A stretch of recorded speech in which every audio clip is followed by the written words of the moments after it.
আইমার অতিরিক্ত কর্মঘণ্টা বা ওভারটাইম ধর্মঘটের কারণে স্বাভাবিক কাজে কোনো বাধার সৃষ্টি হয়নি, অর্থাৎ কোনো অ্যাপয়েন্টমেন্ট বাতিল হয়নি। তারা স্বাভাবিকভাবেই প্রতিদিনের মতো 1000-এরও বেশি সেবা দিয়েছে।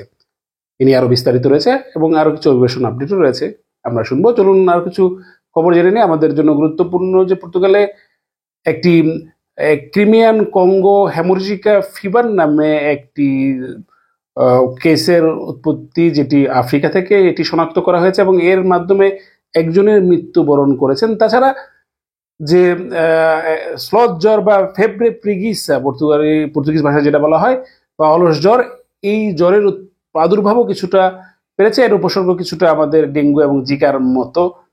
তো এই নিয়ে আমাদের কিছু সতর্কতা রয়েছে, আমরা বিষয়টি জানবো। তাছাড়া পর্তুগালের রাজধানী লিসবনে বাংলাদেশ কমিউনিটিতে দারুল আরকাম নামে একটি নতুন মসজিদ যুক্ত হতে যাচ্ছে, যেটি রাজধানী লিসবনের ইন্তিডেন্ট মেট্রোর সন্নিকটে প্রায় 1200 মুসল্লির ধারণ ক্ষমতা নিয়ে মসজিদটি যাত্রা শুরু করছে। এ নিয়ে আমরা বিস্তারিত শুনবো।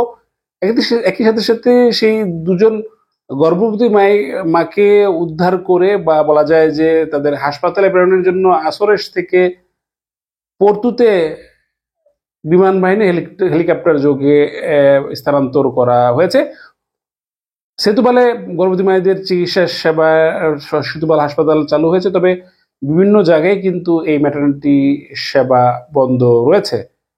এ নিয়ে আমাদের সতর্কতা রয়েছে, প্রতিদিনই আমরা বলছি। তাছাড়া আমাদের কিছু অভিবাসন আপডেট আমরা শুনবো। আজ 23শে আগস্ট শুক্রবার, আপনাদের সবাইকে আরো একবার পর্তুগাল টুডেতে স্বাগত জানাচ্ছি। শুধু যেটা বলছিলাম যে দেখুন, আমরা জানতে পেরেছিলাম যে 22শে আগস্ট থেকে অতিরিক্ত আইমার কর্মচারীরা তাদের ওভারটাইমের ধর্মঘট ডেকেছেন। তো সেই ধর্মঘটের কারণে গত দুদিন কোনো ধরনের প্রতিবন্ধকতা সৃষ্টি হয়নি, অর্থাৎ কোনো অ্যাপয়েন্টমেন্ট বাতিল করতে হয়নি। তারা স্বাভাবিক নিয়মের ন্যায় প্রায় 1000 অভিবাসীকে সেবা দিয়েছে। যদিও অনেকে অপেক্ষমান রয়েছেন, তবে তাদের যে স্বাভাবিক কর্মকাণ্ড রয়েছে সেটা কিন্তু মেনটেন রয়েছে। অনেকে দুশ্চিন্তায় রয়েছেন যে এই ধর্মঘটের কারণে কোনো অ্যাপয়েন্টমেন্ট কি বাতিল হবে কিনা বা কোনো অসুবিধা হবে কিনা। তো সেক্ষেত্রে এটাই আমাদের কনসার্ন। আমরা আমাদের স্বাভাবিক যে বিষয়গুলো রয়েছে আমরা খুব সহজেই সেই বিষয়গুলি সমাধান করতে পারবো। আবার আমাদের যে অ্যাপয়েন্টমেন্ট নির্দিষ্ট সময়ে সেটা আমরা শেষ করতে পারবো। এদিকে আরেকটু খবর আইমারি, যেটা হচ্ছে যে তারা সেপ্টেম্বর থেকে যে 4 লাখ পেন্ডিং কেসের বিষয়ে যে একটা আলাদা সেল গঠন করা হয়েছে 300 জনের, লুইস গয়েসপিনোকে এটা প্রধান করে তারা সেপ্টেম্বর থেকেই কাজ শুরু করবে। ফলে খুব দ্রুততার সাথে এই পেন্ডিং প্রসেসগুলো শেষ করতে পারবে। গত জুলাইয়ের শেষ দিকে তাদের 300 জনের একটি গ্রুপ নিয়ে একটি স্পেশাল কমিশন গঠন করা হয়, যারা এই পেন্ডিং কেস সমাধানে বা এই রেসপন্স দেওয়াতে তারা কাজ করবেন। আশা করছি আমরা সবকিছুই আমাদের সমাধান হবে। আরো কিছু আপডেট আমরা বলবো আরো, তবে আমরা সংবাদগুলো কিছু শুনে নিই। যেটা বলছিলাম যে ক্রিমিয়ান কঙ্গো হেমোরেজিকা ফিভার নামে একটি কেস শনাক্ত করা হয়েছে, যেটি সাধারণত আফ্রিকাতে উৎপত্তি। ব্রাগান্সাতে এক 80 বছর বয়স্ক নারীর মৃত্যু হয়েছে। যদিও তিনি মৃত্যুর পর এই কেসটি শনাক্ত হয়, অর্থাৎ মৃত্যুর পর তার মৃত্যুর কারণ শনাক্ত করা হয়। সাধারণ জ্বর নিয়ে তিনি হাসপাতালে ভর্তি হয়েছিলেন। পরবর্তীতে তার মৃত্যুর পরে বিষয়টি পোস্টমর্টম রিপোর্টে বা হাসপাতাল রিপোর্টে জানা যায় তিনি এই ভাইরাসে আক্রান্ত হয়েছিলেন। সাধারণত এটি একটি পোকা। এটি যারা এগ্রিকালচারে বিশেষ করে কাজ করেন বা বন জঙ্গলে যাদের চলাফেরা রয়েছে তাদের ক্ষেত্রে একটু সতর্কতামূলক ব্যবস্থা নিতে হবে, কারণ এই পোকার কামড় দিলে আপনার এই রোগ হতে পারে। এবং সাথে সাথে আক্রান্ত ব্যক্তির রক্ত যদি আপনার সাথে গায়ে লাগে বা আক্রান্ত ব্যক্তির সংস্পর্শে আপনি যান, সেক্ষেত্রে আপনি আক্রান্ত হতে পারেন। তবে এর জন্য যে সতর্কতা নিতে হবে সেটি হচ্ছে যে আপনি যখনই এই নেচারের কাছে যাবেন, যদি বন জঙ্গলে আপনি চলাফেরা করেন, সেক্ষেত্রে আপনি হাত পা ঢেকে ফুল হাতার জামা পরবেন, বা আমাদের যারা এগ্রিকালচারে কাজ করেন তারা বিষয়টি খেয়াল রাখবেন। ফুল হাতার জামা পরবেন এবং পুরোপুরি পা ঢেকে মোজা ঢেকে আপনারা সেখানে কাজ করবেন, তা না হলে এটি সংক্রমণের ঝুঁকি থাকে। একই সাথে সাথে যদি এই ধরনের কোনো সমস্যা দেখেন, যদি আপনার সাধারণ জ্বর, বমি এবং যদি মাথা ঘোরানোর এই ধরনের কোনো সিমটম দেখেন, সাথে সাথে আপনি 808242424 এই নাম্বারে ফোন করে আপনার জানাবেন। তাছাড়া যদি এই পোকাটিও আপনারা দেখেন, কোনো পোকার শরীরে কোনো পোকার সংক্রমণ, কামড়ের সংক্রমণ দেখেন, তাহলেও আপনি সাথে সাথে 8082424 কথা বলে আপনার অবস্থার আপনি জানাবেন যে আপনি হয়তো কোনো পোকায় আক্রান্ত, কামড়ে আক্রান্ত হয়েছেন। তাহলে হয়তো, যদিও এটির সাধারণ কোনো চিকিৎসা নেই, তবে এটা মরণঘাতীও নয়। সাধারণত যদি আপনি আগে থেকে চিকিৎসা করানো যায় সেক্ষেত্রে এটা সমাধান পাওয়া যেতে পারে। সাধারণত এই রোগে আক্রান্ত হলে লিভার ইনফেক্টেড হয় এবং লিভার ফেলের কারণে এই মৃত্যুর কারণটা ঘটে। তাছাড়া যেটা বলছিলাম যে ফেব্রে প্রিগিসা, অলস জ্বর বা স্লো জ্বর, যেটা আমাদের ডেঙ্গু এবং জিকার মতো যে প্রাদুর্ভাব রয়েছে মশার কামড়ে, সেটার এই মশার কামড়ে এই জ্বরের কিন্তু প্রকোপটা কিছুটা বেড়েছে।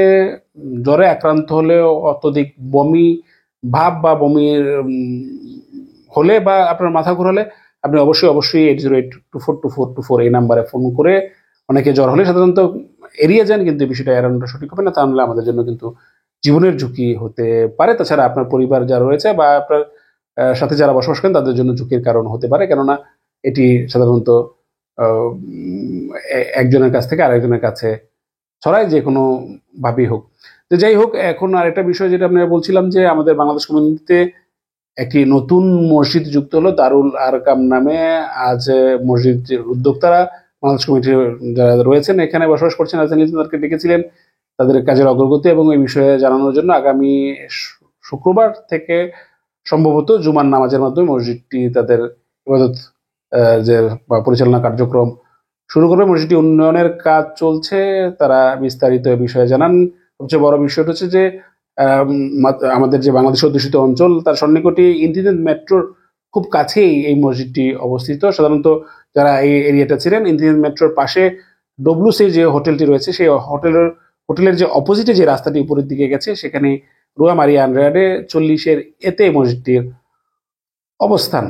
আশা করছি যে জুমার নামাজের ক্ষেত্রে আমাদের এখানে লিসবনে যারা রয়েছে, বাংলাদেশের অধ্যুষিত অঞ্চলে একটি আমাদের সমস্যার মধ্যে দিয়ে যেতে হয়, বলতে গেলে 2-3টি জামাত করেও জায়গা সংকুলন হয় না। সেক্ষেত্রে এই 1200 ধারণ ক্ষমতার মসজিদটি আশা করছি যে অনেক আমাদের জন্য অনেকটা সুফল বয়ে নিয়ে আসবে এবং আমাদের যে ধর্মপ্রাণ মুসলিমরা রয়েছেন তারা খুব স্বাভাবিকভাবেই এবং সুন্দরভাবেই তাদের এই জুমার নামাজ বা প্রতি 5 ওয়াক্তের নামাজ আদায় করতে পারবেন। আপনাদের যারা মসজিদের সাথে যুক্ত থাকবেন বা চেষ্টা করবেন যে তাদের সহযোগিতা করে আমাদের ইসলাম ধর্মের যে প্র্যাকটিস রয়েছে বা একটি ধর্মচর্চার বিষয়টিকে সহযোগিতা করার জন্য। একটি মসজিদ কিন্তু একজন উদ্যোক্তা তৈরি করেছেন, কিন্তু আমাদের প্রত্যেকেরই অংশগ্রহণ করে কিন্তু এই মসজিদটিকে সামনে অগ্রসর করে নিয়ে যেতে হবে। আমি আমার কমেন্টে আমি এই মসজিদের সহযোগিতা করার জন্য ব্যাংক অ্যাকাউন্ট নাম্বার দিয়ে দিব, অথবা স্ক্রিনে আপনারা দেখতে পাচ্ছেন। আশা করছি সবাই এগিয়ে আসবেন। ছোট্ট ছোট্ট সহযোগিতা কিন্তু আমরা পারবো এই মসজিদটিকে সফল করতে এবং আমাদের জন্য হয়তো দুনিয়া এবং আখিরাতের জন্য একটি গুরুত্বপূর্ণ ভূমিকা পালন করবে। তাছাড়া আপনারা জানেন যে বর্তমানে বাংলাদেশে যে হঠাৎ করে যে ফ্লাশ ফ্লাড তৈরি হয়েছে, বিশেষ করে ফেনী, নোয়াখালী, কুমিল্লা এই অঞ্চলটিতে, চট্টগ্রামের কিছু কিছু অঞ্চল রয়েছে, তো সেখানে আমরা সহযোগিতা করব যার যার অবস্থান থেকে এবং চেষ্টা করবেন। এখন অবশ্য আমরা যে খবরগুলো পাচ্ছি যে অনেক অনেক বেশি মানুষ, অনেক বেশি সহযোগিতা কিন্তু ইতিমধ্যে রয়েছে। তো প্রপার চ্যানেলে আপনারা সহযোগিতা করবেন। অনেক সময় দান সহযোগিতার ক্ষেত্রেও কিন্তু জটিলতা সৃষ্টি হয়, যদিও তারপরেও একটা মসজিদ যেহেতু চালু হতে যাচ্ছে, তারা কমিউনিটির লোকজনকে ডেকে নিয়ে তারা বিষয়টি উপস্থাপন করেছে, তাদের কিছু সহযোগিতার প্রয়োজন, এখানেও সহযোগিতা করবেন এবং যার যার সামর্থ্য অনুযায়ী হয়তো আপনি 1 ইউরো 2 ইউরো থেকে 5 ইউরো এমন না, সহযোগিতা বড় হতে হবে তা না, আপনি ছোট ছোট সহযোগিতা করতে পারেন মসজিদের কাজে, অথবা আপনি একবার সরাসরি গিয়ে মসজিদে ভিজিট করে সেটা করে আসতে পারবেন। এদিকে দেখুন যে আমাদের সাধারণত প্রতি গ্রীষ্ম মৌসুমে একটা জটিলতা সৃষ্টি হয় যে এখানে যারা হাসপাতালে যে কার্যক্রমের, তো গত বছর দেখা গেছে যে আমাদের যে শিশু স্বাস্থ্যের উপরে অনেকটা প্রভাব পড়েছিল, তবে এবার ম্যাটারনিটি স্বাস্থ্যের উপরে প্রভাবটা পড়েছে। বলা যায় যে দেশের বিভিন্ন হাসপাতালগুলো ম্যাটারনিটি সেবাগুলো কিছুটা বিঘ্নিত হচ্ছে। এমনকি মার্জাইসুল সেতুবালে অঞ্চলে আলমাদা বাড়িরু সেতুবালে গত 2 সপ্তাহ বলতে গেলে ম্যাটারনিটি সেবা পুরোপুরি বন্ধই ছিল। তবে সেতুবালে এই ম্যাটারনিটি সেবা, হাসপাতাল থেকে ম্যাটারনিটি সেবা এখন জরুরি সেবা মূলত বলছি, জরুরি সেবাটা চালু হয়েছে এবং আলমাদা বাড়িরুতে আমরা এখন নিশ্চিতভাবে খবর পাইনি। যারা দেশের বিভিন্ন অঞ্চলেও কিন্তু এই জটিলতার সৃষ্টি হচ্ছে। তবে সবচেয়ে বড় বিষয় হচ্ছে যে আপনি যে কোনো অসুস্থতায় আপনি 808242424 এই নাম্বারে করবেন, কারণ এই SNS 24-এ ম্যাটারনিটি সার্ভিসের জন্য একটি আলাদা সেবা রয়েছে। আপনি ইংরেজিতে কথা বলতে পারবেন এবং সে তার রেসপন্স হিসেবে পর্তুগিজ এয়ারফোর্স আসরেস থেকে 2 জন গর্ভবতী মহিলাকে বাচ্চা প্রসব ব্যথা নিয়ে তারকে পর্তুতে বিমান যোগে তাদেরকে ট্রান্সফার করা হয়েছে জরুরি ভাবে। সুতরাং আপনি যদি যেখানেই থাকেন না কেন, আপনি অবশ্যই আপনি যে কোনো সমস্যার ক্ষেত্রে আপনি 808242424 এই নাম্বারে আপনি স্বাস্থ্য সেবা সংক্রান্ত যে কোনো সহযোগিতা চাইবেন এবং আমরা তাকে সহযোগিতা করবো, এবং ইংরেজিতেও তারা কথা বলে। রোগের সংক্রান্ত আরেকটা বিষয় আপনাদের বলেছিলাম যে আমাদের কিছু আপডেট জানার জন্য অটোরিনিউর বিষয়ে দুশ্চিন্তার কিছু নেই। অটোরিনিউটা চালু হবে, বলতে গেলে চালু হয়েছে, কিছু কিছু কার্ড অটোরিনিউ করতে পেরেছিল। আপনারা প্রতিদিন ট্রাই করবেন, হয়তো আপনার কার্ডটা আপডেট হলেই কিন্তু আপনার অটোরিনিউটা চালু হবে। ফ্যামিলি অ্যাপয়েন্টমেন্ট বা আরো বিভিন্ন বিষয় নিয়ে অনেকে অনেক কিছু জানতে চেয়েছেন, এগুলি অনেক বল ভিডিও লম্বা হবে। আমরা চেষ্টা করবো আরেকদিন লাইভে এসে এই বিষয়গুলো আলোচনা করার জন্য। আপনাদের প্রশ্ন আমরা নিব, সেক্ষেত্রে আমাদের জন্য অনেকটা সহজ হবে। আমরা বোথে কমিউনিকেশন করবো। অনেক সময় আমাকে মেসেজ দেন, মেসেজে উত্তর দিতে পারি না, সেক্ষেত্রে লাইভে আমরা জিনিসগুলো সমস্যার সমাধান করার চেষ্টা করবো এবং আমাদের মনের যে উৎকণ্ঠা রয়েছে সেগুলো আমরা সমাধান করার চেষ্টা করবো। এই ছিল আজকের মতো আয়োজন। আপনাদের সাথে আগামী সোমবার দেখা হবে। সবাই ভালো থাকবেন। ধন্যবাদ সবাইকে।